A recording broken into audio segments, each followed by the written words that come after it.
पूर्व वैदिक या ऋग्वैदिक संस्कृति का काल किसे माना जाता है? ऑप्शन ए 1500 ई शून्य पू शून्य माइनस 1000 ई शून्य पू शून्य। ऑप्शन बी 1000 ई शून्य पू शून्य माइनस 600 ई शून्य पू शून्य। ऑप्शन सी 600 ई शून्य पू शून्य माइनस 600 ई शून्य। ऑप्शन डी इनमें से कोई नहीं। Correct answer. व्याख्या। वैदिक काल का विभाजन दो भागों, 1 ऋग्वैदिक काल 1500 1000 ईसा पूर्व और 2 उत्तर वैदिक काल 1000-600 ईसा पूर्व में किया गया है। उत्तर वैदिक संस्कृति का काल किसे माना जाता है? ऑप्शन ए 1500 ई शून्य पू शून्य माइनस 1000 ई शून्य पू शून्य। ऑप्शन बी 1000 ई शून्य पू शून्य माइनस 600 ई शून्य पू शून्य। ऑप्शन सी 600 ई शून्य पू शून्य माइनस 600 ई शून्य। ऑप्शन डी इनमें से कोई नहीं। Correct answer. व्याख्या। वैदिक काल का विभाजन दो भागों, 1 ऋग्वैदिक काल 1500 1000 ईसा पूर्व और 2 उत्तर वैदिक काल 1000-600 ईसा पूर्व में किया गया है। आर्य शब्द का शाब्दिक अर्थ है। ऑप्शन ए वीर या योद्धा। ऑप्शन बी श्रेष्ठ या कुलीन। ऑप्शन सी यज्ञकर्ता या पुरोहित। ऑप्शन डी विद्वान। Correct answer. व्याख्या। आर्य शब्द का शाब्दिक अर्थ श्रेष्ठ या कुलीन। आर्य शब्द धातु से बना है, जिसका अर्थ है जो संस्कार द्वारा श्रेष्ठता स्थापित कर लिया हो।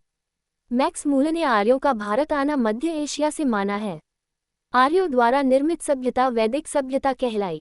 आर्यों की भाषा संस्कृत थी। आर्यों का समाज पितृप्रधान था। प्रारंभिक आर्यों के बारे में निम्न कथनों में से कौन सा सही नहीं है? ऑप्शन ए वे संस्कृत बोलने वाले थे। ऑप्शन बी वे घुड़सवारी किया करते थे। ऑप्शन सी वे कई झुंडों में भारत पहुंचे। ऑप्शन डी वे मुख्यतः नगरों में निवास करते थे। Correct answer. व्याख्या। आर्यों द्वारा विकसित सभ्यता ग्रामीण सभ्यता थी। आर्यों की भाषा संस्कृत थी। आर्यों के प्रशासनिक इकाई आरोही क्रम से इन 5 भागों में बंटा था: कुल, ग्राम, विश, जन, राष्ट्र। ग्राम के मुखिया ग्रामिणी, विश का प्रधान विशपति एवं जन के शासक राजन कहलाते थे। इनमें से किस फसल का ज्ञान वैदिक काल के लोगों के आए नहीं था? ऑप्शन ए जौ। ऑप्शन बी गेहूं। ऑप्शन सी चावल। ऑप्शन डी तंबाकू। Correct answer. व्याख्या। परवर्ती वैदिक साहित्यों में अनाजों जैसे गोधूम, गेहूं, व्रीहि, चावल आदि की चर्चा की गई है। उत्तर वैदिक काल के वेद विरोधी और ब्राह्मण विरोधी धार्मिक अध्यापकों को किस नाम से जाना जाता था? ऑप्शन ए यजमान। ऑप्शन बी श्रमण। ऑप्शन सी अथर्वन। ऑप्शन डी श्रेष्ठिन। Wrong answer. व्याख्या। उत्तर वैदिक काल के वेद विरोधी और ब्राह्मण विरोधी धार्मिक अध्यापकों को ब्राह्मण नाम से जाना जाता था। वैदिक गणित का महत्वपूर्ण अंग है। Option A Shatapatha Brahmana. Option B Atharvaveda. Option C Shulba Sutra. Option D Chandogya Upanishad. Correct answer. व्याख्या। शुल्ब सूत्र या शुल्ब सूत्र संस्कृत के सूत्र ग्रंथ हैं जो श्रौत कर्मों से संबंधित हैं। अपने नाम के अनुसार शुल्ब सूत्रों में यज्ञ वेदियों को नापना, उनके लिए स्थान का चुनना तथा उनके निर्माण आदि विषयों का विस्तृत वर्णन है। ये भारतीय ज्यामिति के प्राचीनतम ग्रंथ हैं। किस वेद में प्राचीन वैदिक युग की संस्कृति के बारे में सूचना दी गई है? Option A Rigveda. Option B Yajurveda. Option C Atharvaveda. Option D Samaveda.